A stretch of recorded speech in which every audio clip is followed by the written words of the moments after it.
السلام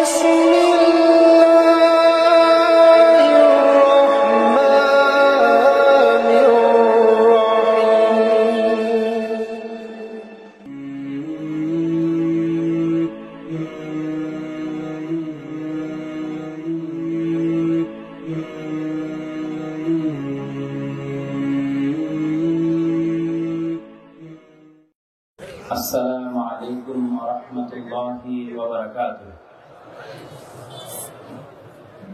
الحمد لله نحمده ونستعينه ونستغفره ونعوذ بالله من شرور أنفسنا ومن سيئات أعمالنا. من يهده الله فلا مضل له ومن يضلله فلا هادي له. وأشهد أن لا إله إلا الله وحده لا شريك له وأشهد أن محمدا عبده ورسوله. أما بعد فأعوذ بالله من الشيطان الرجيم. وإذ قلتم يا موسى لن نصبر على طعام واحد إلى آخر الآية. দুই দিন ব্যাপী আল জামিয়া আস-সালাফিয়া তেঘরা বিরল দিনাজপুরের মাটিতে আয়োজিত সালাফি কনফারেন্সের আজকে দ্বিতীয় দিনে আমার সংক্ষিপ্ত বক্তব্যের বিষয়বস্তু মুসলিম জাতির অধঃপতনের কারণ। যদিও আমি আমার বহু বক্তব্যে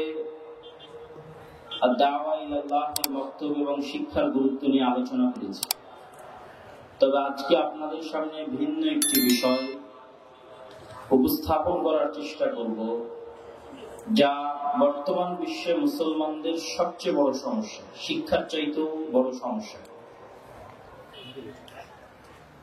আমি নিজেও দীর্ঘদিন যাবৎ দেশে এবং বিদেশে, ভারতে এবং মদিনায় বিভিন্ন জায়গায় পড়াশোনা করার পরে আমার কাছে মনে হতো ইসলামের মৌলিক বিষয় হয়তো সালাত, সিয়াম, হজ, যাকাত এগুলোই। কিন্তু ইউরোপ ভ্রমণের পরে মুসলমান কো মুসলমান কর দিয়া তুফানে মাগরিব নে, আমার কাছে মনে হয়েছে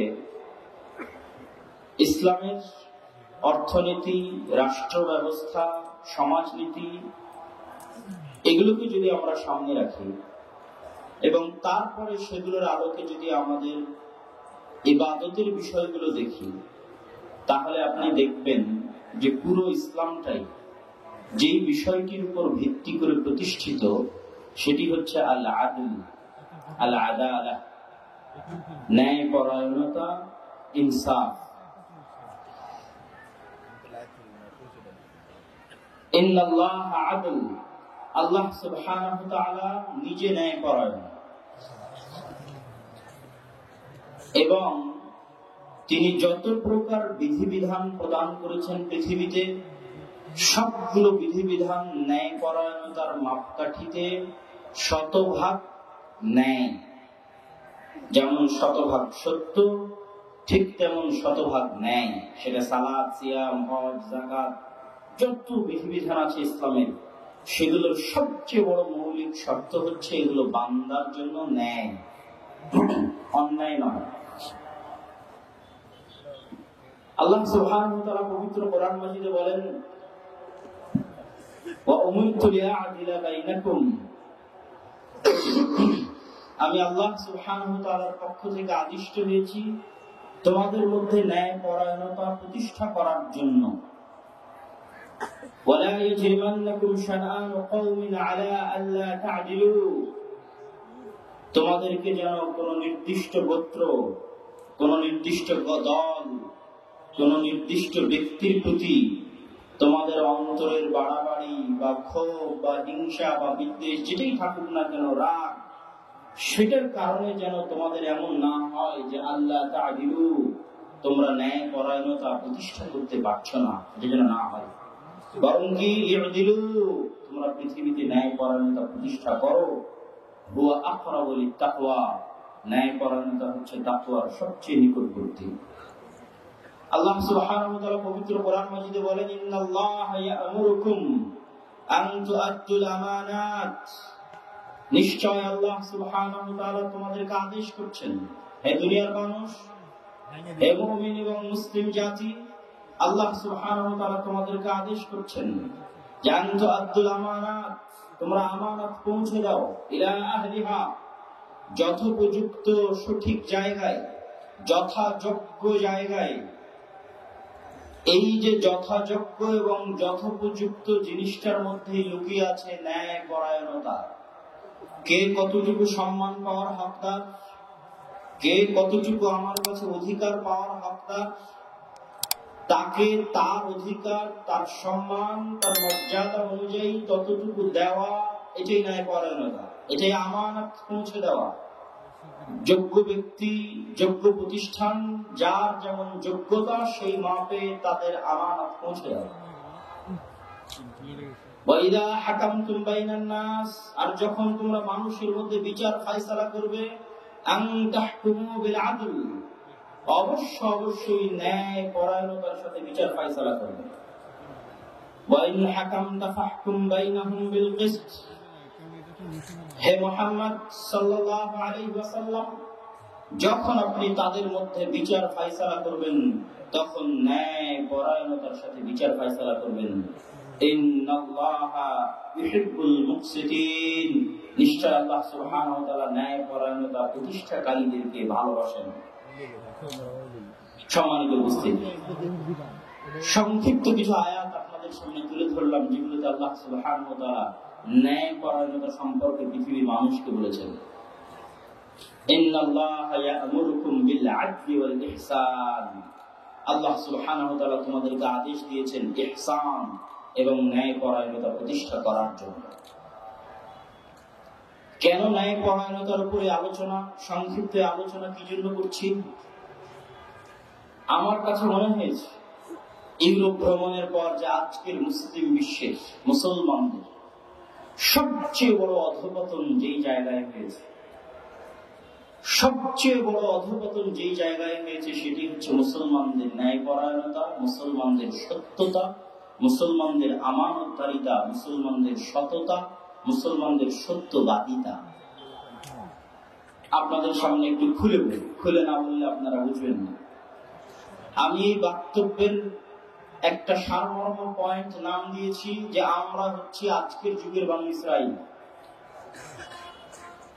হাদিস আমার মাথায় পরে এসেছে, আগে এমনি আমার মাথায় এসেছে যে আমরা এই যুগের বানু ইসরাইল। কিভাবে এসেছে? ইউরোপের মুসলমানদের দেখে আর পবিত্র কোরআনের বানু ইসরাইলদের ঘটনা পড়ে। বহুদিন যাবত আমি মনে মনে ভাবতাম, আল্লাহ সুবহানাহু ওয়া তাআলা কেন কোরআন মাজিদে বানু ইসরাইলের ঘটনা এত লম্বা, এত বিস্তারিত আলোচনা করলেন? কোরআন একটি অতি দামি কিতাব, যার প্রতিটি অক্ষর, প্রতিটি বর্ণ সমান 10 নেকি। এরকম একটি দামি মূল্যবান কিতাবে পৃথিবীর যে জাতির ইতিহাস সবচেয়ে বেশি আলোচনা করা হয়েছে, তাও আবার বিস্তারিত, ইন ডিটেইলস, সেটা শুধু বানু ইসরাইল।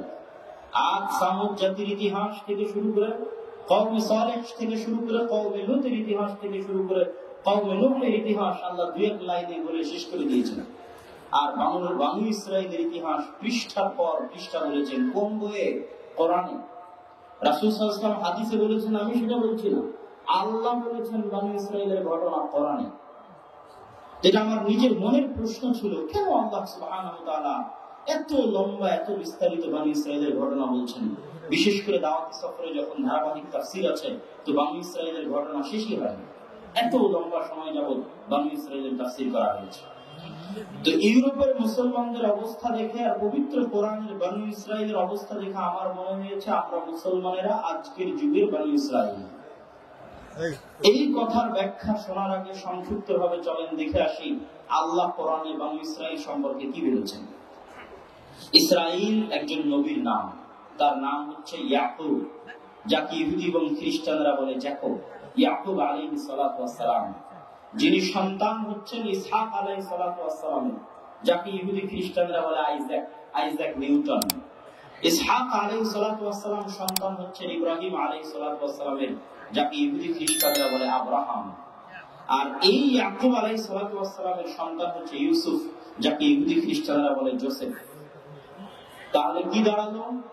ইউসুফ বিন ইয়াকুব বিন ইসহাক বিন ইব্রাহিম, নবীর সন্তান নবী, তার সন্তান নবী, তার সন্তান নবী, পরপর 4 জন।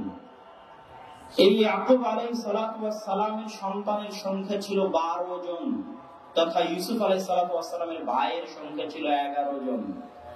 রাআইতু 11 কাওকাবা, ইউসুফ আলাইহিস সালাতু ওয়াস সালাম স্বপ্নে দেখলেন 11টা তারকা তাকে সিজদা করছে। এই 11টা তারকা মূলত তার 11 ভাই। কোথায় বসবাস করতেন ইয়াকুব আলাইহিস সালাম তার পরিবার সহ? ফিলিস্তিনে। আজকের ফিলিস্তিনে আল খালিলে, জেরুজালেমের আশেপাশে নিকটবর্তী অঞ্চলে তারা বসবাস করতেন।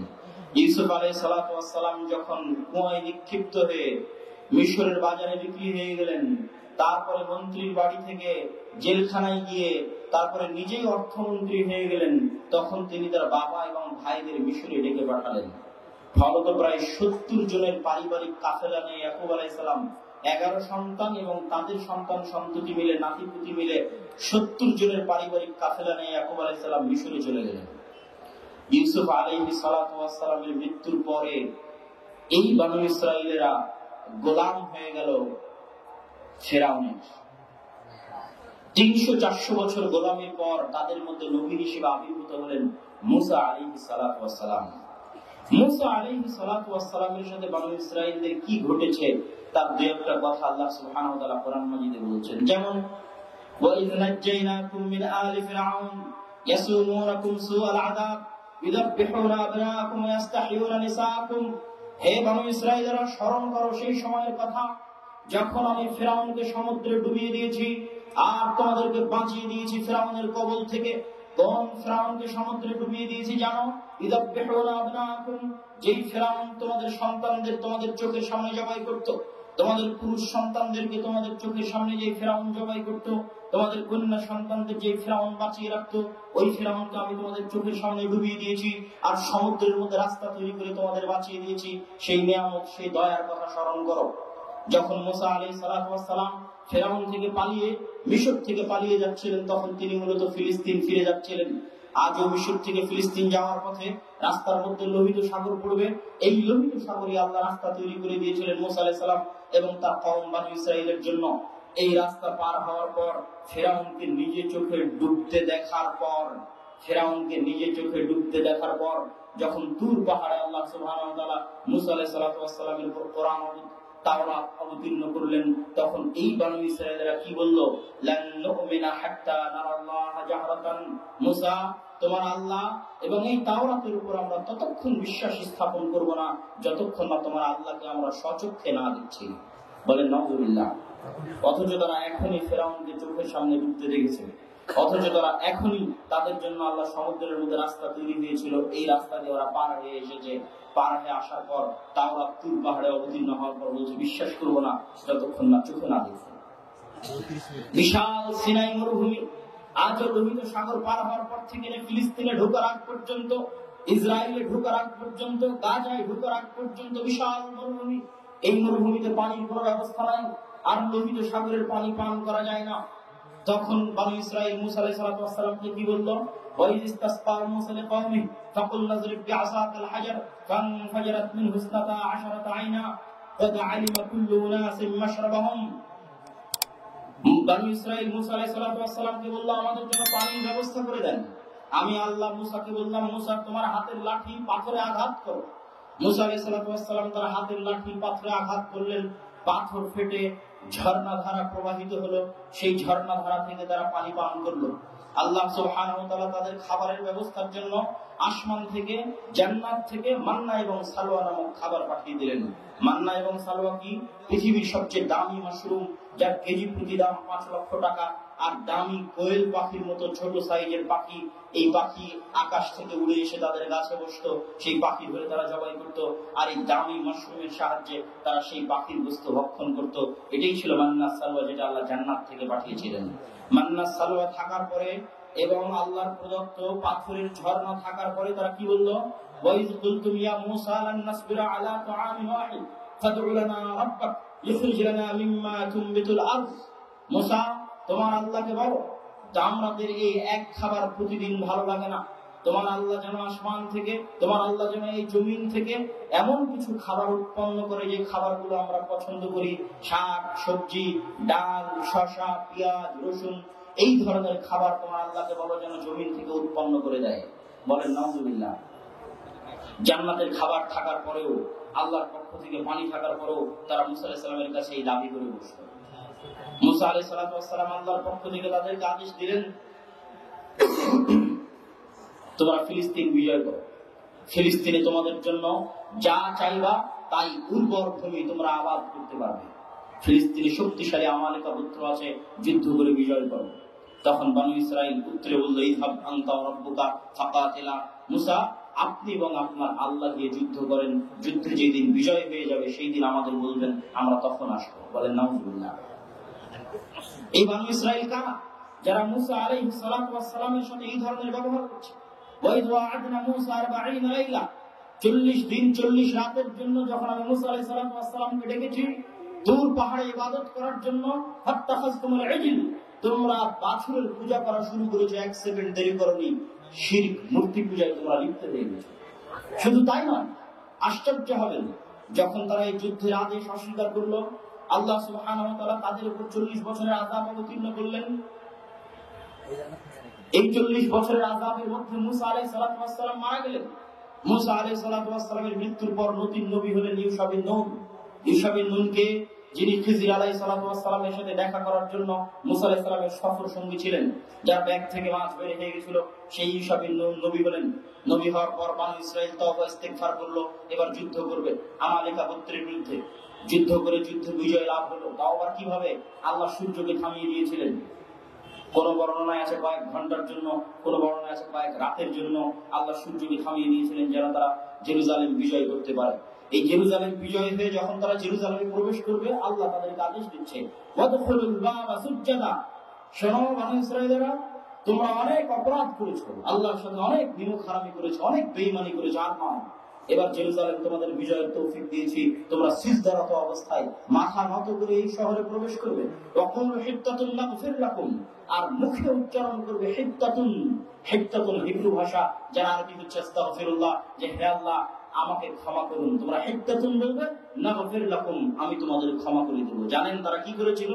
আল্লাহর এই আদেশ হওয়ার পর বনু ইসরাঈলেরা জেরুজালেমে প্রবেশ করেছিল উল্টা ভাবে।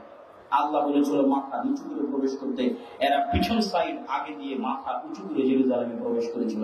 বলেন নাউজুবিল্লাহ। এবং মুখে হিত্তাতুন উচ্চারণ না করে উচ্চারণ করেছিল হিনতাতুন।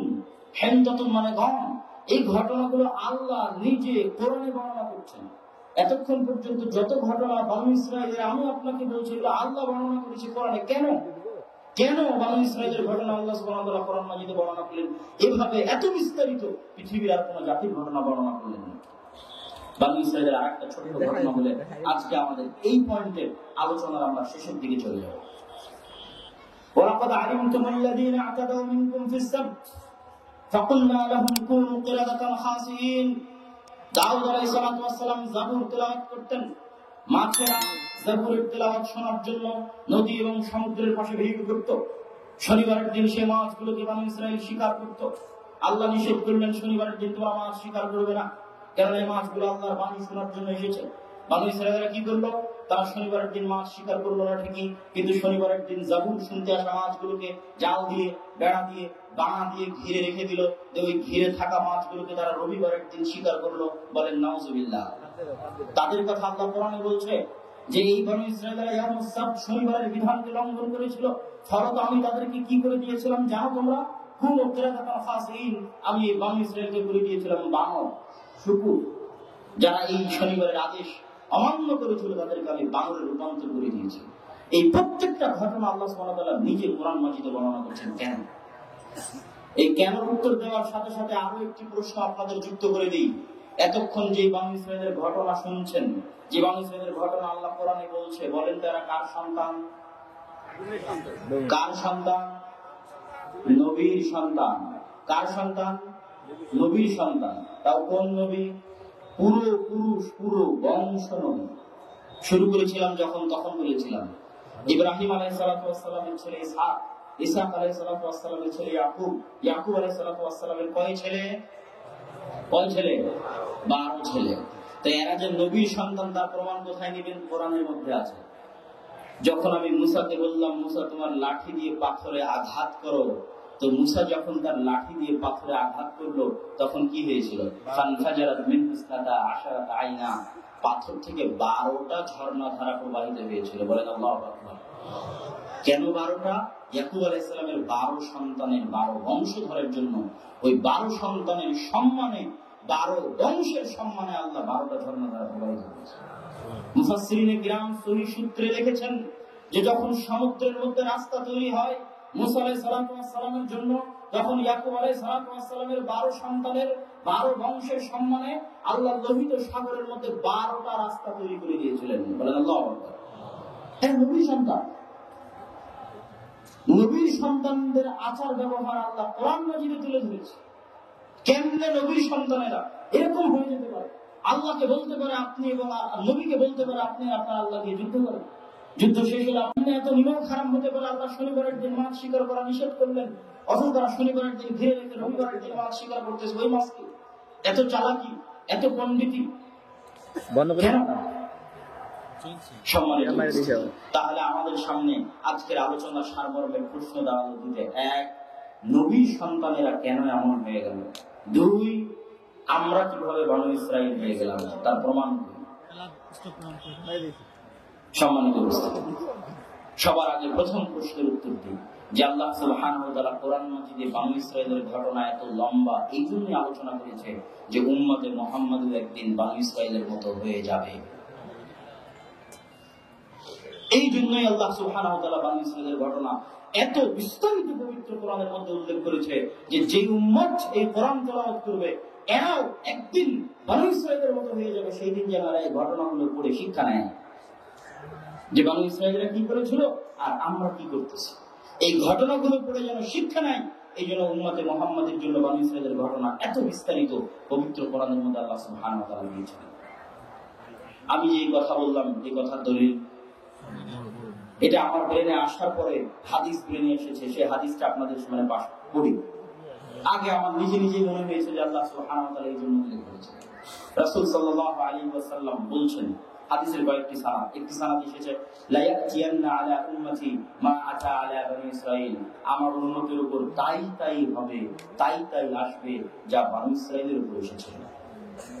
আর এই হাদিসের আরেক রিওয়ায়াতে রাসূল সাল্লাল্লাহু আলাইহি ওয়াসাল্লাম বলেন লা তারকাবুন্না সুনানা মান ক্বাবলিকুম, তোমরা অচিরেই তোমাদের পূর্বে যারা চলে গেছে তাদের সুন্নাতের উপর তোমরা আরোহণ করবে। লা তাসলুকান্না, তাদের সুন্নাতের উপর তোমরা চলবে, তাদের পথ পদ্ধতির উপর তোমরা আরোহণ করবে এবং চলবে। কিভাবে জানো?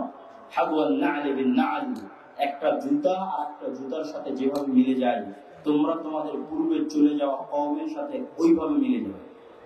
একটা বিঘত আর একটা বিঘতের সাথে যেভাবে মিলে যায়, এক বাহু আর এক বাহুর সাথে যেভাবে মিলে যায়, এগুলো হাদিসের অনুবাদ করতেছে।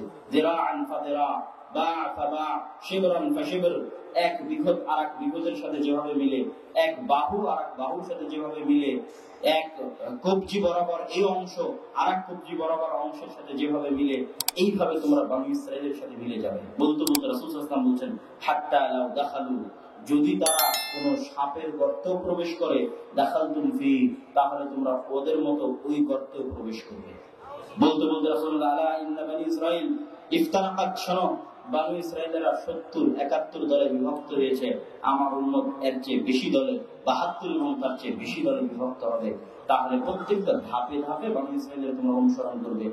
জয়ীফ সূত্রে আরেক হাদিসে রাসূল সাল্লাল্লাহু আলাইহি ওয়াসাল্লাম বলেছেন, সানাদ জয়ীফ কিন্তু হাদিসের মূল এটাই যে বনু ইসরাইলের কোন ব্যক্তি যদি তার মায়ের সাথে জিনা করে তাহলে আমার উম্মতেরও কোন ব্যক্তি তার মায়ের সাথে জিনা করবে। বলেন নাউজুবিল্লাহ। তাহলে এবার দলিল পেয়ে গেলেন যে আমরা আমাদের জন্য আল্লাহ সুবহানাহু ওয়া তাআলা কোরআন মাজিদে বনু ইসরাইলের ঘটনা দিয়েছে এই জন্য যে আমরা একদিন বনু ইসরাইল হয়ে যাব। এবার আসি আমরা কিভাবে বনু ইসরাইল হয়ে গেছি। তার উদাহরণ দেখেন। বনু ইসরাইলের ঘটনা তো দেখলেন, এবার আপনারা আপনাদের সাথে মিলান। বক্তব্য শুরু করেছিলাম আদালত দিয়ে, ন্যায়পরায়ণতা দিয়ে, সত্যবাদিতা দিয়ে, আমানতদারিতা দিয়ে, ওগুলোর কথা আরো বলবো। তার সাথে আপনারা মিলান এরকম কত লক্ষ কত কোটি হাজি আছে যে হাজি হজ করতে গেছে পুরোটাই মানুষের মেরে, অন্যায় ভাবে মানুষের মেরে খাওয়া টাকা দিয়ে। আসসালামু আলাইকুম ওয়া রাহমাতুল্লাহি ওয়া বারাকাতুহু। এরকম কত ব্যবসায়ী আছে শুকরিয়া করতে গেছে পুরো ব্যবসাটা মিথ্যার উপর প্রতিষ্ঠিত। উম্মতে মুহাম্মাদের এই অবস্থা কোথায় দেখেছি বলেছিলাম? ইউরোপে। কি দেখেছিলাম? যেটা বলতে করে সালাত সেটা হচ্ছে ইউরোপে অবস্থানরত মুসলমান তারা মুসলমান, তারা ইংল্যান্ডের সরকারের কাছে বেনিফিট নেয়, তথা ইহুদি এবং খ্রিস্টানদের কাছে বেনিফিট নেয় মিথ্যা বলে। 90 থেকে 99% মুসলমান মিথ্যা বলে যাতে একটু বেশি টাকা পাওয়া যায় একজন ইহুদির কাছে, একজন খ্রিস্টানের কাছে, একটা ইউরোপিয়ান এবং একটা ইংল্যান্ডের কান্ট্রির কাছে সে বেশি টাকা নিবে, এই জন্য সে মিথ্যা বলে। তো যখন আমি এটা দেখতাম ইউরোপে যে মুসলমানেরা মিথ্যা বলছে 2 টাকা বেশি পাওয়ার জন্য, তাদের কাছ থেকে ইহুদি এবং খ্রিস্টানের কাছ থেকে 2 টাকা বেশি পাবে, 2 ভাগ বেশি পাবে, এই জন্য মিথ্যা বলছে। মিথ্যা তাদের অস্থি মজ্জার মধ্যে ঢুকে গেছে। তাহলে বনী ইসরায়েলের ঘটনা দেখলেন, বনী ইসরায়েল ধোঁকা দিয়েছিল মুসা আলাইহিস সালামকে। বনী ইসরায়েল নিমক হারামি সভ্যতা মুনাফিকি করেছিল মুসা আলাইহিস সালামের সাথে। আর উম্মতে মুহাম্মাদি সভ্যতা আর মুনাফিকি করছে সরাসরি কার সাথে? আল্লাহ সুবহানাহু ওয়া তাআলা। সেটা মুনাফিক, এটা মিথ্যা। যে আপনি আল্লাহ সুবহানাহু ওয়া তাআলাকে ফাঁকি দিতে চাচ্ছেন, যে হারাম টাকা দিয়ে ইনকাম করে হজ করবেন, আল্লাহ সুবহানাহু ওয়া তাআলাকে ফাঁকি দিতে চাচ্ছেন। শুধু হারাম টাকা দিয়ে হজ করা না, বক্তব্য শুরু করেছি ন্যায়পরায়ণতা নিয়ে। আমি বলেছি আগে মনে করতাম ইসলাম মানে সালাত, সিয়াম, হজ, যাকাত। এখন বলছি ইসলামের মূল ভিত্তি হচ্ছে ন্যায়পরায়ণতা। কিভাবে? আপনি সাধারণ লিবারেল পাবলিক বাদ দেন, সেকুলার ধর্ম নিরপেক্ষতাবাদ মতবাদী বিষয়ে তাদের কথা বাদ দেন না। মসজিদ বলেন, মাদ্রাসা বলেন, ইসলামী দল বলেন, ইসলামী সংগঠন বলেন, আলেম ওলামা বলেন, হানাফি বলেন, আহলে হাদিস বলেন, এগুলো যেখানে যাবেন সেখানে দেখবেন সালাত আছে, সিয়াম আছে, হজ আছে, যাকাত আছে, ন্যায়পরায়ণতা নাই, আমানতদারিতা নাই, সত্যবাদিতা নাই। ন্যায়পরায়ণতা নাই মানে ন্যায়পরায়ণতা তো এখনো বুঝতেই পারিনি আপনি ন্যায়পরায়ণতা কি। ওমর রাদিয়াল্লাহু তাআলা আনহু ন্যায়পরায়ণতার মাপকাঠিতে যেন চুল পরিমাণ 19-20 না হয়, এই জন্য অর্ধেক রাস্তা নিজে উঠে রশি ধরে টেনেছেন, আর অর্ধেক রাস্তা গোলাম উঠে রশি ধরে টেনেছে। বলেন আল্লাহু আকবার। ন্যায়পরায়ণতার মাপকাঠিতে যেন চুল পরিমাণ 19-20 না হয়, এর নাম ন্যায়পরায়ণতা। এবার আপনারা যাচাই করেন, আমরা নিজেরা যাচাই করি যে আমি কি পরিবারে ন্যায়পরায়ণ, আমি কি স্ত্রীর সাথে ন্যায়পরায়ণ, আমি কি আমার ভাইয়ের সাথে ন্যায়পরায়ণ, আমি কি আমার বোনের সাথে ন্যায়পরায়ণ, আমি কি আমার অধস্তন কর্মকর্তা কর্মচারীর সাথে ন্যায়পরায়ণ, আমি কি আমার ঊর্ধ্বতন কর্মকর্তা কর্মচারীর সাথে ন্যায়পরায়ণ। ন্যায়পরায়ণতা মানে কি? আমরা সবাই জানেন, বিশেষ করে মুসলমানের আরো বেশি। সারা পৃথিবীতে আমি তো বলছি যে মুসলমানরা কেন অধঃপতনের শিকার, ইউরোপ আমেরিকা কেন পৃথিবী শাসন করছে, আর কেন মুসলমানেরা গোলামির শিকার, আমরা সবাই জানেন। হয় আমি আমার স্ত্রীর উপর জানেন, না হয় আমি আমার আপন ভাইয়ের উপর জানেন, না হয় আমি আমার আপন বোনের উপর জানেন। আচ্ছা, যতজন তার বোনকে তার বাপের সম্পত্তিতে অংশ দেয়নি, এরা কি জানেন নয়? তো ও যে 5 ওয়াক্ত সালাত আদায় করতেছে, ও যে হজ করতেছে, বোনকে সম্পত্তিতে ভাগ দেয়নি দিয়ে, ও যে অনেক বড় হাজি, ওর যে টাকনোর উপর কাপড় আছে, ও যে নামাজি, তাহলে ও ইসলামই বুঝেনি। আমরা তো বুঝতেই শিখিনি ইসলাম মানে ন্যায়পরায়ণতা। এই ইবাদত, এই সালাত, এই সিয়াম, এই হজ, এই যাকাত তাকে কোশ্চেন কালেও জান্নাতে নিয়ে যেতে পারবে না। কেন সে তার বোনকে হক দেয়নি, অধিকার দেয়নি? অন্যায় করেছে, সে জুলুম করেছে। না হয় আমি আমার পাড়া প্রতিবেশীর উপর জানেন, না হয় আমি আমার অধস্তন কর্মকর্তা কর্মচারীর উপর জানেন, না হয় ঊর্ধ্বতনের উপর কেমনে জালেম হলাম। ঊর্ধ্বতন আমাকে বেতন দেয় ন্যায়পরায়ণতা, আমানতদারিতা, সত্যবাদিতার সাথে কাজ করার জন্য, আর আমি 24 ঘন্টা ঊর্ধ্বতনকে ধোঁকা দিচ্ছি, তাহলে কি আমি জালেম নই? জানেন, আমি হতবাক হয়েছি যে মুসলমানেরা কেমনে স্বপ্ন দেখে যে তারা সালাত, সিয়াম, হজ, যাকাত দিয়ে তারা পৃথিবী বিজয় করবে। সম্ভব নয়। যত মুসলমান সালাত আদায় করতেছে এদের অধিকাংশ 90% বাংলাদেশে কোনো সময় ভোটের মৌসুমে আমার থাকার সুযোগ হয়নি, বিদেশে পড়াশোনার কারণে, এবার থাকার সুযোগ হয়েছে। সবাই প্রত্যেকটা প্রার্থীকে বলেছে আপনাকে ভোট দিব, যে তার কাছ থেকে টাকা নিয়েছে, অথচ সালাত আদায় করে, অথচ সিয়াম পালন করে, অথচ মুখে দাঁড়িয়ে আছে, অথচ সে নাকি হজ করে, অথচ সবাই প্রত্যেকটা প্রার্থীর সাথে মিথ্যা কথা বলেছে। অসংখ্য পাতি নেতা আছে যারা তার ঊর্ধ্বতন নেতার সাথে মিথ্যা কথা বলে বেশি করে টাকা নিয়ে নিয়েছে। রন্ধ্রে রন্ধ্রে মুসলমানদের রন্ধ্রে রন্ধ্রে অন্যায় পরায়ণতা, অসততা এবং মিথ্যা প্রবেশ করে আছে। আমাদের নবী মুহাম্মদ সাল্লাল্লাহু আলাইহি ওয়াসাল্লামের উপর কোরআন আসার পরে 40 বছর বয়সে কোরআন আসার পরে কি আল্লাহ মুহাম্মদ সাল্লাল্লাহু আলাইহি ওয়াসাল্লামকে বলছেন, মুহাম্মদ তুমি আজকের পর থেকে আর মিথ্যা বলিও না, অনেক বলেছো, এটা বলেছেন নাকি?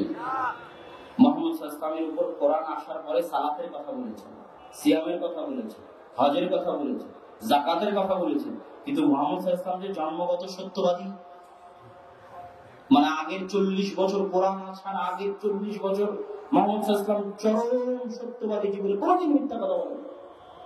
মুহাম্মদ সাল্লাল্লাহু আলাইহি ওয়াসাল্লাম কোরআন পাওয়ার আগের 40 বছর চরম ন্যায় পরায়ণ, কারোর সাথে চুল পরিমাণ অন্যায় করেন না। মুহাম্মদ সাল্লাল্লাহু আলাইহি ওয়াসাল্লাম নবুয়ত পাওয়ার আগের 40 বছর চরম আমানতদার। পৃথিবীতে আল্লাহ সুবহানাহু ওয়া তাআলা কোনো নবী পাঠাননি যে সত্যবাদী নয়, যে আমানতদার নয়, যে ন্যায়পরায়ণ নয়। কেননা ইসলামের মূল ভিত্তি ন্যায়পরায়ণতা, আমানতকারিতা, সত্যবাদিতা। মহান আল্লাহ সুবহানাহু ওয়া তাআলা নিজে সত্যবাদী, মহান আল্লাহ সুবহানাহু ওয়া তাআলা নিজে ন্যায়পরায়ণ, মহান আল্লাহ সুবহানাহু ওয়া তাআলা নিজে আমানতদার।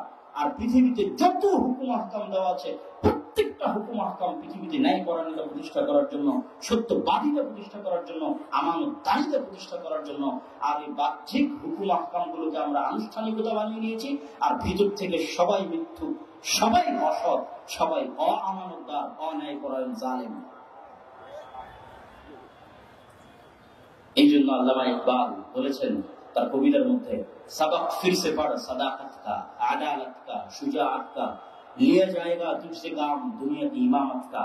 দুনিয়ার মুসলমানেরা তোমাদের মধ্যে সালাত, সিয়াম, হজ, যাকাত সবই আছে, তোমরা হারিয়ে ফেলেছো কোনটা জানো? রাসূল সাল্লাল্লাহু আলাইহি সাল্লামের জন্মগত সত্যবাদিতা হারিয়ে ফেলেছো, মুহাম্মদ সাল্লাল্লাহু আলাইহি ওয়াসাল্লামের জন্মগত আমানতদারিতা হারিয়ে ফেলেছো, মুহাম্মদ সাল্লাল্লাহু আলাইহি ওয়াসাল্লামের জন্মগত ন্যায়পরায়ণতার বৈশিষ্ট্য হারিয়ে ফেলেছো। তোমরা নতুন করে সত্য বলা শিখো, তোমরা নতুন করে আমানতদারিতা শিখো, তোমরা নতুন করে ন্যায় পরায়ণতা প্রতিষ্ঠা করা শিখো। আল্লাহ পুনরায় তোমাদের দুনিয়ার নেতৃত্ব দেবেন। সম্মানিত উপস্থিতি, আবু সুফিয়ান রাদিয়াল্লাহু তাআলা আনহু মুহাম্মদ সাল্লাল্লাহু আলাইহি ওয়াসাল্লামের বিরুদ্ধে বদর বাদে বাকি সকল যুদ্ধে মুহাম্মদ সাল্লাল্লাহু আলাইহি ওয়াসাল্লামের বিরুদ্ধে প্রধান সেনাপতি। আর বদরে প্রধান সেনাপতি ছিল আবু জাহাল, তার সহযোগী ছিলেন আবু সুফিয়ান। আবু সুফিয়ান রাদিয়াল্লাহু তাআলা আনহুর জানি এবং মানি শত্রু মুহাম্মদ সাল্লাল্লাহু আলাইহি ওয়াসাল্লাম, যাকে হত্যা করা তার নেশা, যার ইসলামকে ধ্বংস করা তার লক্ষ্য এবং উদ্দেশ্য, মদিনাকে দুনিয়ার বুক থেকে নির্মূল করে দেওয়া যার জীবনের একমাত্র পাওয়া এবং কাম্য। সে আবু সুফিয়ানকে যখন কাফের অবস্থায়, মুশরিক অবস্থায় জেরুজালেমের মাটিতে বাদশাহ হিরাক্লিয়াস, রোমান এম্পায়ারের সম্রাট বাদশাহ হিরাক্লিয়াস তার জানি মানি শত্রু মুহাম্মদ সাল্লাল্লাহু আলাইহি ওয়াসাল্লাম সম্পর্কে জিজ্ঞেস করেছে, বলেন মুহাম্মদ সাল্লাল্লাহু আলাইহি ওয়াসাল্লাম এই কিনা? বুখারীর হাদিস খুলে দেখেন ওহির অধ্যায়ে আবু সুফিয়ান বলছে, আমার যদি মিথ্যা বলতে লজ্জা না লাগতো, লজ্জা না পেতাম মিথ্যা বলতে, তাহলে আমি মুহাম্মদ সাল্লাল্লাহু আলাইহি ওয়াসাল্লামের বিরুদ্ধে মিথ্যা বলতাম। কিন্তু আমি মিথ্যা বলতে লজ্জা পাই, এই জন্য আমি মুহাম্মদ সাল্লাল্লাহু আলাইহি ওয়াসাল্লামের বিরুদ্ধে মিথ্যা বলিনি। তখন আবু সুফিয়ান কাফের, তখন আবু সুফিয়ান মুশরিক, তার চির শত্রুর বিরুদ্ধে বক্তব্য দিচ্ছে, কিন্তু একটা বাক্য, একটা বাক্য, একটা হরফ মিথ্যা বলেনি। আর এখন একটা মুসলমানকে দাঁড়িয়ে দেন আর এক মুসলমানের বিরুদ্ধে জিজ্ঞেস করার জন্য, এক আওয়ামী লীগের নেতাকে দাঁড়িয়ে দেন আর এক বিএনপি নেতার বিরুদ্ধে জিজ্ঞেস করার জন্য, এক আলেমকে দাঁড়িয়ে দেন আর এক আলেমের বিরুদ্ধে জিজ্ঞেস করার জন্য, সবাই মিথ্যা বলবে। তাহলে তো এদের চাইতে মক্কার কাফের এবং মুশরিকের আমানতদারিতা, ন্যায় পরায়ণতা, সততা বেশি ভালো। এই জন্যই মুহাম্মদ সাল্লাল্লাহু আলাইহি ওয়াসাল্লাম 23 বছরে বিপ্লব তৈরি করতে পেরেছে। কেন 23 বছরে বিপ্লব তৈরি করতে পেরেছে? আরবদের মধ্যে জন্মগত সত্যবাদিতা, আমানতদারিতা ছিল। জন্মগত তারা সত্য বলা জানত। এই জন্মগত সত্য বলা জানার কারণে যখন ওরা ইসলাম গ্রহণ করেছে, তখন ওদের সত্য বলার পাওয়ার আরো বেশি হয়েছে। মুহাম্মদ সাল্লাল্লাহু আলাইহি ওয়াসাল্লামের যুগে ক্যামেরা ছিল না, ভিডিও ছিল না, এত প্রচার মাধ্যম ছিল না। তারপর যত মানুষ দলে দলে ইসলাম গ্রহণ করেছে, আজ এরকম কোটি মিডিয়া দিয়ে তার শিখি পরিমাণ মানুষ ইসলাম গ্রহণ করে না। কেন করে না? তখন মুহাম্মদ সাল্লাল্লাহু আলাইহি ওয়াসাল্লামের যে চারিত্রিক উন্নত গুণাবলী ছিল, মুহাম্মদ সাল্লাল্লাহু আলাইহি ওয়াসাল্লামের সাহাবীর যে ন্যায় পরায়ণতা ছিল, যে আমানতদারিতা ছিল, যে সত্যবাদিতা ছিল। আমাদের আদি পুরুষরাও 700-800 বছর আগে ইসলাম গ্রহণ করেছে মূলত ইসলামের আমানতদারিতা দেখে, ইসলামের সত্যবাদিতা দেখে, ইসলামের ন্যায় পরায়ণতা দেখে, যেখানে জাত পাতের কোনো ভেদ নাই। এরকম ন্যায় পরায়ণ দিন, এরকম সত্যবাদী দিন, এরকম আমানতদার দিন পৃথিবীতে আর খুঁজে পাওয়া যাবে না। এই জন্য ন্যায় পরায়ণতার আশায়, সত্যবাদিতার আশায়, আমানতদারিতার আশায় সাহাবীদের ব্যবহার দেখে, নবীর ব্যবহার দেখে পৃথিবীর মানুষ যেখানে সাহাবীরা গেছে ওখানে দলে দলে মানুষ ইসলাম গ্রহণ করেছে। আর এখন মুসলমানদের অবস্থা দেখলে কি হবে? আল্লামা ইকবাল বলছে, শর্মায়ে বিয়াহুদ। এখন যদি মুসলমানদের অবস্থা দেখে তাহলে ইহুদিও লজ্জা পাবে। বানু ইসরাইলদেরকেও যদি আবার জীবিত করা হয়, যে বানু ইসরাইলদের ঘটনা আল্লাহ কোরআনে বলে গেছে, এত খারাপ ভাবে তাদের ধোঁকা, নিমুখ হারামি, সঠতার কথা উল্লেখ করে গেছে, এই বানু ইসরাইলরা জীবিত হয়ে যদি উম্মতে মুহাম্মাদের অবস্থা দেখে, যারা কি পরিমাণ সকাল সন্ধ্যা মিথ্যা বলছে, এরা কি পরিমাণ সকাল সন্ধ্যা আরেকজনের উপর অন্যায় করছে, এরা কি পরিমাণ সকাল সন্ধ্যা কামড়া কামড়ি করছে, সাধারণ মানুষের কথা বাদ দেন, এদের আলেম ওলামার অবস্থা দেখেন, যে মঞ্চে উঠে এক আলেম আর এক আলেমের বিরুদ্ধে কি পরিমাণ বিষোদ্গার করতেছে, তার শর্মায়ে বিয়াহুদ। তো বানু ইসরাইলরা মাথা নত হয়ে যাবে লজ্জায়, যে আমরা তো এদের চেয়ে ভালো ছিলাম। সম্মানিত উপস্থিতি, তাহলে কেন বললাম আমরা এই যুগের বানু ইসরাইল হয়ে গেছি? তার প্রমাণ আপনাদেরকে উদাহরণ সহ বুঝিয়ে দিলাম। এবার চলেন, নবীর সন্তানেরা কেমনে এত খারাপ হয়ে গেল, এই প্রশ্নের উত্তর দিয়ে আমার বক্তব্যের শেষের দিকে চলে যাব। আমার গবেষণা, আমার চিন্তা ভাবনা, আমার বুঝ বলে যে ইউসুফ আলাইহিস সালাতু ওয়াস সালামের মৃত্যুর পরে যে 300 এবং 400 বছর বানু ইসরাইল গোলামি করেছিল, মুসা আলাইহিস সালামের আসার আগ পর্যন্ত এই 300-400 বছরের গোলামিতে এদের স্বাভাবিক আত্মমর্যাদা, স্বাভাবিক আত্মসম্মান, স্বাভাবিক ব্যক্তিত্ব, স্বাভাবিক পার্সোনালিটি, স্বাভাবিক উন্নত চরিত্র ধ্বংস হয়ে গেছে। কেননা গোলামের কোন আত্মমর্যাদা থাকে না, গোলামের কোন আত্মসম্মান থাকে না, গোলামের কোন ব্যক্তিত্ব থাকে না। কি পরিমাণ গোলাম যে তাদের চোখের সামনে তাদের ছেলে সন্তানদের জবাই করে। এটার একটা ছোট্ট নোক্তা দিয়ে যায় যে কেন এটা আমার ব্রেনে আসলো। সেই ছোট্ট নোক্তাটা হচ্ছে, আল্লাহ সুবহানাহু ওয়া তাআলা যখন যে নবীকে পৃথিবীতে পাঠিয়েছেন সবাইকে সম্ভ্রান্ত পরিবারে, উঁচু বংশে, স্বাধীন অবস্থায় পাঠিয়েছেন। ইব্রাহিম আলাইহিস সালাতু ওয়াস সালামের বাবা অনেক বড় মন্ত্রী ছিলেন। মুহাম্মদ সাল্লাল্লাহু আলাইহি ওয়াসাল্লাম উঁচু বংশে, স্বাধীন অবস্থায় পৃথিবীতে জন্মগ্রহণ করেছেন। একমাত্র মুসা আলাইহিস সালাম যখন নবী হিসেবে আসেন তখন তার পুরো জাতি হচ্ছে গোলাম। এই জন্য আল্লাহ তাকে গোলামদের সাথে গোলামী অবস্থায় মানুষ করেনি। তাকে আল্লাহ ওই গোলামী জিনজির থেকে মুক্ত করে ফেরাউনের বাড়িতে রাজপুত্র হিসেবে রাজার হালে মানুষ করেছে, যেন মুসা আলাইহিস সালামের জন্মগত ব্যক্তিত্ব, জন্মগত আমানতদারিতা, জন্মগত সাহসিকতা, জন্মগত সত্যবাদিতা গোলামীর কারণে ধ্বংস না হয়ে যায়। এই জন্য মুসা আলাইহিস সালামের বয়স যখন 25-30, উনি ফেরাউনের বাড়ি থেকে বের হয়ে দেখছেন যে ফেরাউনের একদল মানুষ বানু ইসরাইলের উপর অত্যাচার করতেছে, তখন তিনি এক থাপ্পড় দিয়ে ফেরাউনের মানুষকে ওখানেই হত্যা করেছেন। এই এক থাপ্পড় দেওয়ার সাহস গোলামের কোনোদিন তৈরি হবে না। এই এক থাপ্পড় দেওয়ার জন্য ব্যক্তিত্ব লাগে, এক থাপ্পড় দেওয়ার জন্য আত্মসম্মান লাগে, আত্মমর্যাদা লাগে, গায়রাত লাগে, যেটা মুসা আলাইহিস সালামের জন্মগত ছিল। কেন নষ্ট হয়নি? উনি গোলামি করেননি, উনি তো ফেরাউনের বাড়িতে মানুষ হয়েছেন। তো মুসা আলাইহিস সালামের সাথে বানু ইসরাইলের মিলিত না কেন? উনি হতাশ হয়ে আল্লাহকে কেন বললেন, আল্লাহ এদের দায়িত্ব আমি নিতে পারবো না? এরা তো 300 বছরের গোলাম। তো ওনার ব্যক্তিত্ব, ওনার উন্নত চরিত্র, ওনার জায়গা, কিন্তু যারা 300 বছর থেকে গোলামি করতেছে এরা তো পশুর মতো হয়ে গেছে, এদের অন্তর তো ছোট হয়ে গেছে, এরা তো ছোটখাটো বিষয় নিয়ে মারামারি করছে। এরা তো কথায় কথায় নবীকে বলতেছে আপনার আল্লাহকে যুদ্ধ করেন। এটা তো গ্রামের 3 নম্বর শ্রেণীর মানুষের কথা হলো। কেমনে এরকম তাদের অন্তর ছোট হয়ে গেল? গোলামির কারণে ছোট হয়ে গেছে।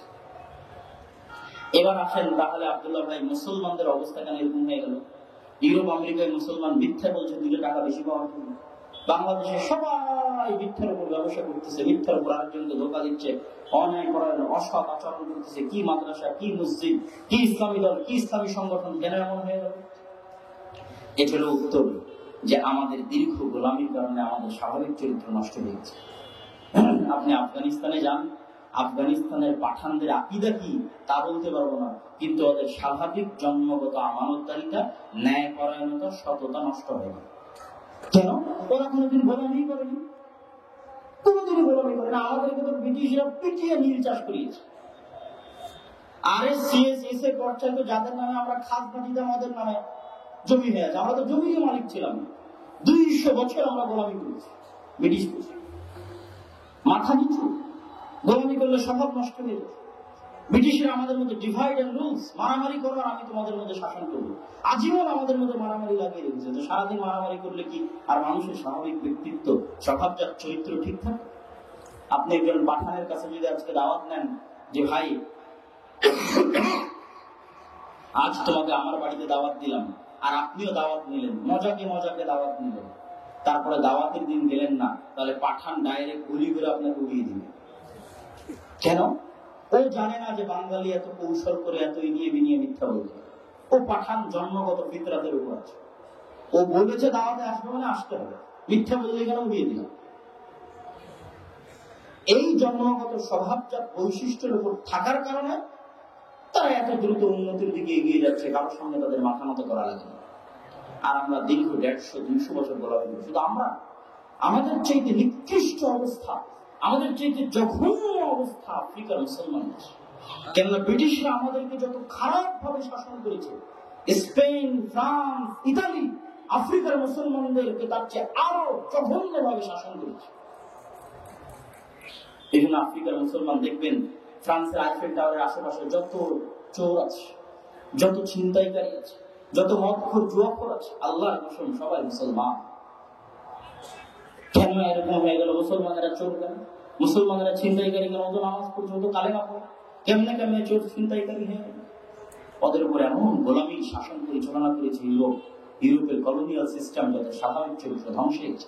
ওরা সত্য বলাই জানে না, সত্য যে বলতে হয় সেটাই জানে না, সত্য বলার সাহসটুকু না, সত্য বলার মতো ব্যক্তিত্ব চরিত্র গঠনই হয়নি। আমানতদারিতে ন্যায় করার ওরা কোনোদিন 2 চোখে দেখেনি। আফ্রিকার মুসলমানদের অবস্থা আরো ভয়াবহ, তাদের ব্যক্তিত্ব এবং চরিত্রের অবস্থা আরো ভয়াবহ। তো সারা পৃথিবীতে কলোনিয়াল সিস্টেম দীর্ঘ 150 এবং 200 বছরে মুসলমানদের স্বভাবজাত চরিত্রকে ধ্বংস করে দিয়েছে। সম্মানিত উপস্থিতি, আমি আমার আজকের বক্তব্য দীর্ঘায়িত করতে চাই, কিন্তু আজকের বক্তব্যে আপনাদের কাছে আমার অনুরোধ থাকবে, আপনাদের কাছে আমার আবেদন থাকবে, বনী ইসরাইলদের ইতিহাস সম্পর্কে জানেন। আর আমরা মুসলমানেরা কিভাবে প্রতিনিয়ত আল্লাহকে ধোঁকা দিচ্ছি। যেভাবে বনী ইসরাইলেরা শনিবারের দিনকে ধোঁকা দিয়েছিল, আমরা কি সেভাবে সুদের নামে ধোঁকা দিয়ে সুদ ভক্ষণ করছি না? সেভাবে আমরা সুদ ভক্ষণ করছি। যেভাবে বনী ইসরাইলেরা শনিবারের দিন বেড়া দিয়ে ঘিরে রেখে রবিবারের দিন মাছ শিকার করেছিল, একই কাজ আমরা মুসলমানেরা করতেছি, যেন ইনিয়ে বিনিয়ে সুদকে হারাম করতে পারি। একই অবস্থা, একই চরিত্র, একই স্বভাব। এই জন্য মুসলমানদেরকে বুঝতে হবে, ইসলামের মূল ভিত্তি হচ্ছে ন্যায়পরায়ণতা, ইসলামের মূল ভিত্তি হচ্ছে আমানতদারিতা, ইসলামের মূল ভিত্তি হচ্ছে সত্যবাদিতা, যেটা আমাদের নবীর জন্মগত বৈশিষ্ট্য। এই জন্য মসজিদে থাকেন, মাদ্রাসায় থাকেন, ইসলামী দলে থাকেন, ইসলামী সংগঠনে থাকেন, যেখানে থাকেন, জান প্রাণ দিয়ে চেষ্টা করবেন যেন ন্যায়পরায়ণ থাকতে পারেন, আমানতদার থাকতে পারেন, সত্যবাদী থাকতে পারেন। যদি সত্যবাদী, আমানতদার, ন্যায়পরায়ণ না থাকেন, ওয়াল্লাহি আল্লাহর কসম, ওয়াল্লাহি আল্লাহর কসম, আপনার সালাত, আপনার সিয়াম, আপনার হজ, আপনার যাকাত পরকালে আপনার কাজে আসবে না। কেননা ইসলামে ন্যায়পরায়ণতা সবার আগে। আর এক মানুষের হক মেরে দিয়ে, আর এক মানুষের ক্ষতি করে আল্লাহ সুবহানাহু ওয়া তাআলা আপনাকে জান্নাতে দিয়ে দিলে তার জুলুম করা হবে। আর আল্লাহ সুবহানাহু ওয়া তাআলা হচ্ছেন ন্যায়পরায়ণ। এই জন্য উনি আপনাকে ততক্ষণ জান্নাতে দিবেন না যতক্ষণ ওই মানুষ আপনাকে ক্ষমা না করেছে। ইসলামী ন্যায়পরায়ণতা এত শক্তিশালী, ইসলামী মানুষের অধিকার এত শক্তিশালী, ইসলামী মানুষের সম্মান, মানুষের মর্যাদা এত শক্তিশালী। কত শক্তিশালী? রাসূল সাল্লাল্লাহু আলাইহি ওয়াসাল্লাম বলতে বলতে এই পর্যন্ত বলেছেন যে কাবা ঘর ধ্বংস করা আল্লাহর নিকটে অনেক হালকা অপরাধ একজন মুসলমানকে হত্যা করার চাইতে, একজন মুসলমানকে গালি দেওয়ার চাইতে, একজন মুসলমানের সম্মান মানের হানি হওয়ার চাইতে। সম্মানিত উপস্থিতি, আমি আমার বক্তব্য শেষের দিকে এসে আপনাদেরকে অনুরোধ করব যে সত্যবাদিতা, আমানতদারিতা, ন্যায়পরায়ণতা, এই তিনটে জিনিসের কারণে মুসলমানের, এক নাম্বার কারণ মুসলমানেরা গোলাম। দুই নাম্বার যেটা জুমার সময় আলোচনা করেছিলাম, শিক্ষায় অধঃপতন, সেই কারণে মুসলমানেরা গোলাম। তিন নাম্বার যেটা জুমার খুতবায় আলোচনা ছিল আপনাদের শ্রদ্ধেয় ওস্তাদ শেখ আব্দুর রাজ্জাক বিন ইউসুফের, সুদী অর্থনীতির কারণে মুসলমানেরা গোলাম। এই তিনটা জিনজির থেকে যদি মুসলমানেরা মুক্তি না পায় তাহলে মুসলমানদের এই গোলামি যাবে না। গোলামির সবচেয়ে বড় প্রমাণ কি? ওই যুগের ফেরাউনেরা প্রকাশ্য তাদের ছেলে সন্তানকে জবাই করত। তো আজকের ফেরাউনেরা কি আমাদের ফিলিস্তিনে গোপনে হত্যা করতেছে? আপনারা কি বলেন? আজকের ফেরাউনেরা কি ফিলিস্তিনে গোপনে হত্যাযজ্ঞ চালাচ্ছে? জি না। আজকের ফেরাউনেরা আজকের বানু ইসরায়েলদেরকে প্রকাশ্যে হত্যা করতেছে। বিবিসি, আল জাজিরা, দুনিয়ার Instagram, YouTube, Facebook, crore crore মানুষের চোখের সামনে নির্বিচারে আজকের যুগের বানু ইসরায়েলদের হত্যা করতেছে। কেন? এদের মান মর্যাদা, এদের ব্যক্তিত্ব, স্বভাব চরিত্রের কারণে আল্লাহ ওদেরকে ওই মান মর্যাদা, ওই লেভেলে নামিয়ে দিয়েছে। আজকের যুগের ফেরাউনেরা তাদের উপর ওই লেভেলে অত্যাচার করতেছে। যতক্ষণ আমরা আমাদের স্বভাব চরিত্র ঠিক না করে ওই জায়গায় না পৌঁছতে পারবো, ওই আত্মসম্মান, আত্মমর্যাদা, ন্যায়পরায়ণতা, আমানতদারিতা, সত্যবাদিতার জায়গায় পৌঁছতে না পারবো, ততক্ষণ পর্যন্ত গোলামীর জিনজির আমাদের উপর লম্বা হবে। আল্লাহ সুবহানাহু ওয়া তাআলা আমাদেরকে সত্য বলা, আমানতদার থাকা এবং নিজ পরিবারে, নিজ সমাজে, নিজ বাড়িতে, নিজ স্ত্রীর সাথে, আত্মীয়স্বজনের সাথে, অফিসে, কর্মকর্তা কর্মচারী সকলের সাথে ন্যায় পরায়ণ থাকার তৌফিক দান করুক, আল্লাহুম্মা আমিন। পরিশেষে যাওয়ার সময় আর দাওয়া ইলাল্লাহর সাথে যারা দাওয়াতি কাজ করতে ইচ্ছুক, মসজিদ ভিত্তিক দিন শিক্ষার যে কথা জুমার পরে বলছিলাম, তারা অবশ্যই আমাদের দায়িত্বশীল আছে। অনেকেই আমার সাথে পার্সোনালি যোগাযোগের চেষ্টা করতেছেন। পার্সোনালি যোগাযোগ করার প্রয়োজন হবে না, আমাদের দায়ী আছে আল ফিরোজ, হাতের ডান পাশে স্টেজের পাশে বসে আছে। সব থাকবে আরো 1-2 ঘন্টা বা যতক্ষণ প্রোগ্রাম চলবে ততক্ষণই থাকবে। তাদের সাথে আপনারা যোগাযোগের ভিত্তিতে আপনাদের শিক্ষকদের প্রশিক্ষণ হোক, আপনাদের এলাকায় আমাদের দাওয়াতি সফর হোক, সকল কিছু বাস্তবায়ন হবে ইনশাআল্লাহ। আল্লাহ কবুল করুন এবং সহজ করুন, আল্লাহুম্মা আমিন। আর যাওয়ার সময় জামিয়া সালাফের যত বই পুস্তক আছে, তুবা পাবলিকেশন হোক, মাকতাবাতুস সালাফ হোক, আইন রাসূল দোয়াতায় হোক, রাসূল সাল্লাল্লাহু আলাইহি ওয়াসাল্লামের সালাফ হোক, বা নতুন বই ফিকহুস সালাফ হোক, আলবানী রাহিমাহুল্লাহর সিলসিলা সহিহ হোক, যে বই পুস্তকগুলো আছে মাসিক আল ইতিসাম সহ, সেগুলোকে মূল্যায়ন করার চেষ্টা করবেন। আগামী 7 ও 8 মার্চ আল জামিয়া সালাফের রূপগঞ্জ নারায়ণগঞ্জে সালাফি কনফারেন্স। ওই সালাফি কনফারেন্সের বিশেষ আকর্ষণ হচ্ছে সৌদি মেহমান উপস্থিত থাকবে, ভারতের মেহমান উপস্থিত থাকবে, আর বাংলাদেশের মেহমানরা তো থাকবেই। 3 দেশের মেহমান সহ সালাফি কনফারেন্স রূপগঞ্জ নারায়ণগঞ্জ 7 এবং 8 মার্চ বাস্তবায়ন হবে। উক্ত সালাফি কনফারেন্সে আপনাদের উপস্থিত হওয়ার উদাত্ত আহ্বান জানিয়ে আজকের এই সালাফি কনফারেন্সের সফলতা কামনা করে এবং আমরা যেন নিজেও সত্য বলতে পারি, আমানতদার থাকতে পারি, ন্যায়পরায়ণতার সাথে মানুষের সাথে আচার এবং ব্যবহার করতে পারি, আল্লাহ আমাদের সেই তৌফিক দান করুক, আল্লাহুম্মা আমিন। এই দাবি ও দাওয়া রেখে আমার সংক্ষিপ্ত বক্তব্য আজকে এখানেই শেষ করছি। আসসালামু আলাইকুম ওয়া রাহমাতুল্লাহি ওয়া বারাকাতুহু।